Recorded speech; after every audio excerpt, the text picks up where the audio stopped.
بات میں آپ کے سامنے کرنے لگا ہوں، ارے اتنی شانوں والا نبی رب نے ہمیں دیا، پھر ان کے ساتھ نسبت جب ہوئی، وابستگی جب ہوئی، پھر تو اور میں بھی عام نہیں رہ گئے، پھر ہم بھی بڑے خاص بن گئے، بڑا مرتبہ ہمارا بن گیا۔ جانتے ہو کیا مرتبہ بنا؟ خصائص کبریٰ کے اندر امام جلال الدین سیوطی علیہ رحمہ نے اس حدیث مبارکہ کو نقل کیا، اور اس کے بعد دلائل النبوہ کے اندر، مدارج النبوہ کے اندر، دیگر کتب احادیث میں با اختلاف روایات یہ حدیث مبارکہ نقل کی گئی ہے۔ بڑی توجہ کے ساتھ ان ابی ہریرہ رضی اللہ عنہ قال قال رسول اللہ صلی اللہ علیہ وآلہ وسلم ان موسیٰ لما نزلت علیہ التوراۃ وقرأها فوجد فیہا ذکر هذه الامت قال یا رب انی اجد فی الالواح امتا هم الآخرون السابقون فاجعلها امتی۔ حضرت موسیٰ کلیم اللہ علیہ نبینا علیہ السلام حضور کے ظہری زمانہ سے کتنا عرصہ پہلے تشریف لائے اور اس ظہری دنیا سے چلے گئے۔ امام جلال الدین سیوطی علیہ رحمہ فرماتے ہیں کہ آپ پر اتارے جانے والی کتاب تورات جب اتاری گئی، آپ نے ایک دن اس کو کھولا، پڑھنے لگے، کیا پاتے ہیں اس میں، کیا لکھا دیکھتے ہیں؟ فرمایا قالا یا رب انی اجد فی الالواح امتن، اے میرے مالک میں نے تورات کی تختیوں میں ایک ایسی امت کا ذکر پڑھا ہے جو آئے گی تو سب سے آخر میں، لیکن نمبر پہلا لے جائے گی۔ اگر بیٹھنے والا شخص یہ چاہتا ہے کہ یہ بات کسی اور کی نہیں ہو رہی بلکہ میری ہو رہی ہے، آپ کی ہو رہی ہے، کیونکہ قالا یا ربی انی اجد فی الالواح امتن هم الآخرون السابقون فاجعلها امتی، دعا کرنے لگے مولا وہ امت میری امت بنا دے۔ فرمایا قالا تلک امت احمد، اے موسیٰ یہ امت تو کسی کے نامے لگ چکی ہے، یہ تو کسی کی ہو چکی ہے۔ مولا کس کی ہو چکی ہے؟ فرمایا تلک امت احمد، یہ احمد نبی آخری الزمان نبی کی امت بن گئی۔ موسیٰ علیہ السلام نے پھر ہاتھ اٹھائے، مولا قالا یا ربی انی اجد فی الالواح امتن هم المستجیبون والمستجاب لهم فاجعلها امتی قال تلک امت احمد۔ مولا ایک ایسی امت کا ذکر پاتا ہوں جو بھی دعا کریں، جب بھی دعا کریں مولا مستجیب الدعوات ہوں گے، ان کی دعائیں قبول کی جائیں گی۔ فاجعلها امتی، مولا میری امت کر دے۔ فرمایا قال تلک امت احمد، رب تعالیٰ نے فرمایا موسیٰ یہ امت کسی کے نامے لگ چکی ہے، یہ کسی کی ہو چکی ہے، یہ امت تو آخری زمان شانوں والے نبی کی امت بن گئی ہے۔ موسیٰ علیہ السلام نے پھر ہاتھ اٹھائے، عرض کرنے لگے مولا قالا یا ربی انی اجد فی الالواح امتن اناجیلہم فی صدورہم یقرؤونہ ظاہراً فاجعلها امتی قال تلک امت احمد۔ مولا ایک ایسی امت کا ذکر پایا جو اپنی کتاب کو اپنے سینوں میں محفوظ رکھیں گے اور جب چاہیں گے اس کو تلاوت کریں گے۔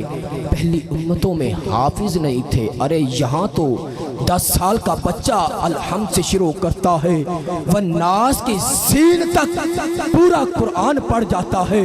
ارے تیرا اور میرا تذکرہ اگلے نبیوں کی کتابوں میں ہو رہا ہے، موسیٰ کلیم اللہ کی کتاب میں تذکرہ تمہارا اور میرا ہو رہا ہے۔ مولا ایسی امت اتنی شانوں والی امت، کہا یہ تو احمد نبی کی امت ہے۔ آج تو کہتا ہے حضور کا ذکر، ارے حضور کے صدقے سے ہم جیسے نکموں کا کون جانتا ہم جیسوں کو، لیکن یہاں تو موسیٰ علیہ السلام عرض کر رہے ہیں مولا یہ امت مجھے دے دے۔ کیا کمال تھا، کیا ہم پیسے والے تھے، عمل والے تھے، کیا ہمارا مقام و مرتبہ یہ تھا؟ قسم خدا کی خاک بھی نہ تھے، کچھ بھی نہ تھا، در در کی ٹھوکریں مقدر بن جاتی اگر کریم نبی کا دامن نہ ملتا۔ آج اس سے نبی سے غداری کر رہے ہو، آج اس سے نبی کے در سے پھر رہے ہو، جس کے توسل سے تمہارا ذکر تورات زبور انجیل میں ہوتا رہا۔ دلائل النبوہ والوں نے بہت سارے انبیاء کا ذکر کیا کہ جن کی کتابوں میں میرا اور آپ کا حضور کی امت کا ذکر ہے، لیکن میں اپنی اس گفتگو کو آگے لے کر چلوں گا۔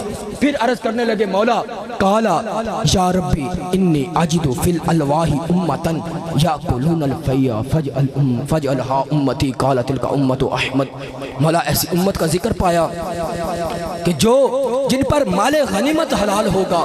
اس کا مطلب پہلی امتوں پر مال غنیمت حلال نہیں تھا، لیکن اس امت پر مال غنیمت حلال ہے۔ فرمایا اے موسیٰ یہ پیارے حبیب کی امت ہے۔ پھر عرض کرنے لگے مولا قالا یا رب انی اجد فی الالواح امتن۔ آئے ہائے ہائے، یہ بات قسم بخدا دلوں کو سکون ملتا ہے یار، اتنی شانیں ہماری کیسے بن گئی۔ فرمایا قال یا رب انی اجد فی الالواح امتن یجعلون الصدقۃ فی بطونہم ویجرون علیہا فاجعلھا امتی قال تلک امت احمد۔ مولا صدقہ کریں گے کیا باہر غریبوں کو دیں گے؟ نہیں، بلکہ اپنے اہل و عیال پر، فی بطونہم اپنے پیٹوں میں، لیکن مولا اس پر بھی اجر پائیں گے۔ اپنے پیٹ میں داخل کیا، صدقہ کیا، وہی کھایا، اس پر ثواب پایا۔ مولا میری امت بنا دے۔ اللہ تعالیٰ نے فرمایا اے موسیٰ قال تلک امت احمد، تو احمد کی امت ہو چکی ہے۔ پھر عرض کرنے لگے مولا قال یا رب انی اجد فی الالواح امتا اذا ہم احدہم حسنۃ فلم یعملها کتبت لہ حسنۃ واحدۃ وان عملها کتبت لہ عشر حسنات۔ ہائے ہائے ہائے، مولا امت کا ذکر پایا، نیکی کا ارادہ کریں گے۔ آج میں صبح اٹھا، میں نے ارادہ کیا کہ یار حضور کا میلاد ہے، میں شرکت کروں گا، لیکن امر مجبوری میں شرکت نہ کر سکتا، صرف نیکی کا ارادہ میرے دل میں تھا، لیکن نیکی ملنی چاہیے جب میں نے کام نہیں کیا۔ لیکن فرمایا اگر وہ کام نہیں کریں گے تو ایک نیکی ملے گی، جب کر ڈالیں گے تو عشر حسنات، 10 نیکیاں مولا میری امت کر دے۔ فرمایا نہیں، یہ امت ہو چکی ہے۔ پھر عرض کرنے لگے مولا قال یا رب انی اجد فی الالواح امتا اذا ہم احدہم سیئۃ فلم یعملها کتبت لم تکتب علیہا۔ قال یا رب انی اجد فی الالواح امتا اذا ہم احدہم سیئۃ واحدۃ۔ مولا اگر وہ برائی کا ارادہ کریں گے نا، برائی کا جب ارادہ کریں گے تو اس کو کریں گے نہیں، صرف ارادہ کہ کوئی برائی لکھی نہیں جائے گی، لیکن اگر کر بھی گزریں گے تو پھر وہ کافی نہیں، 10 نہیں بلکہ صرف 1 گناہ لکھا جائے گا۔ پھر عرض کرنے لگے مولا ایک ایسی امت کا ذکر پایا ہے۔ میں اپنی گفتگو کو مختصر کر کے بس حضرت صاحب کے بیان کا حوالے کر رہا ہوں۔ پھر عرض کرنے لگے مولا ایک ایسی امت کا ذکر پایا ہے جن کو علم الاول والآخر، علم اول علم آخر عطا کیا جائے گا، اور وہ دجال کے ساتھ اور گمراہی کو مولا قتل کریں گے، دجال کے ساتھ جنگ کریں گے۔ مولا اس امت کو میری امت بنا دے۔ فرمایا فجعلھا امتی قال تلک امت احمد، وہ امت تو ہو چکی ہے۔ نعرہ تکبیر، نعرہ رسالت، نعرہ رسالت، نعرہ تحقیق، نعرہ حیدری، تاجدار ختم نبوت۔ اب احباب توجہ میری طرف، یہ جو آخری موسیٰ علیہ السلام کی عرض ہے نا، اس کو سنو گو تو کلیجے میں ٹھنڈ پڑ جائے گی۔ یقین جانے میرے پاس اب اس سے بڑھ کر جملہ نہیں جو آپ احباب کی سماعتوں کی نظر کروں۔ کیا خوب موسیٰ علیہ السلام نے 9 یہ دعائیں کی کہ مولا امت میری کر دے۔ رب تعالیٰ نے ہر بار کہا کہ یہ امت جناب احمد مجتبیٰ صلی اللہ علیہ وآلہ وسلم کی امت ہو گئی ہے۔ پتہ ہے اب موسیٰ علیہ السلام نے کیا دعا کی؟ قالا ربی، ہائے ہائے ہائے، قربان جاؤں میں اپنے مقدروں پر حضور کے دامن سے۔ موسیٰ علیہ السلام نے کہا مولا اگر امت نہیں دینی تو نہ دے، مولا یہ آخری دعا تو قبول کر لینا، اس کو تو نہ رد کر، مولا اپنے در سے یہ خالی تو مجھے نہ لٹا۔ موسیٰ کیا دعا ہے، کیا عرض ہے؟ کیا استغاثہ ہے؟ کہنے لگے مولا امت نہیں دینی تو نہ دے، پر اتنا تو کرم کر مجھے بھی اس کریم نبی کا امتی بنا دے۔ آواز نہیں آئی، لگتا ہے آپ کو سمجھ نہیں آئی، یہ ساری میری محنت لگتا ہے آپ نے ضائع کر دی۔ ارے موسیٰ علیہ السلام کہہ رہے ہیں مولا اس نبی کا امتی بنا دے، میں اور آپ نے یار لمبے سجدے نہیں کیے، رب کی بارگاہ میں گڑ گڑائے نہیں کہ مولا اس کریم نبی کا امتی بنانا۔ ادھر ہماری آنکھ کھلی، ادھر سے مؤذن نے کان میں کہہ دیا اشہد ان محمد رسول اللہ۔ کریم نبی کا امتی بن کے مسلمان کے گھر میں پیدا ہوا ہے۔ کبھی سوچا بھی ہے تو اور میں نے کہ اتنی بڑی نعمت بن مانگے ہمیں رب نے عطا کر دی، اور آج ہم اس نبی کی چوکھٹ سے دور ہو گئے۔ لمحہ فکریہ آخری کلمات اگر توجہ کے ساتھ سنو گے، لمحہ فکریہ خلاصہ پیش کر رہا ہوں، اس کریم نبی کی بارگاہ سے دور ہوئے، پھر دیکھا نا ذلت کس طرح مقدر بنی، در در کی ٹھوکریں مقدر بن گئی، ہر جگہ ذلت اور رسوائی کا سامنا کرنا پڑ گیا۔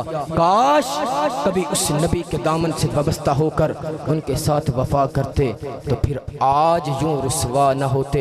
اب میں بس حضرت علامہ مولانا قاری زبید رسول صاحب فریدی کے میں حوالے کرنے جا رہا ہوں، آپ اپنے بیٹھنے کا ثبوت دیں۔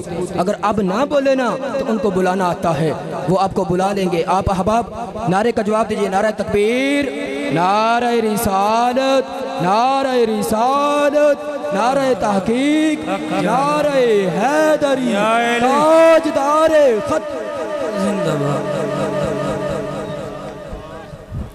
نعرہ تکبیر، نعرہ رسالت، نعرہ حیدری۔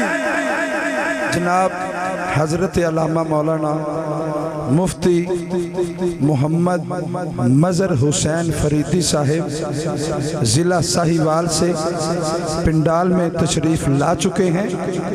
سبھی دوست ان کا آپ سب نے بھرپور طریقے سے استقبال کرنا ہے۔ وہ ہمارے مہمان ہیں فاضل جامعہ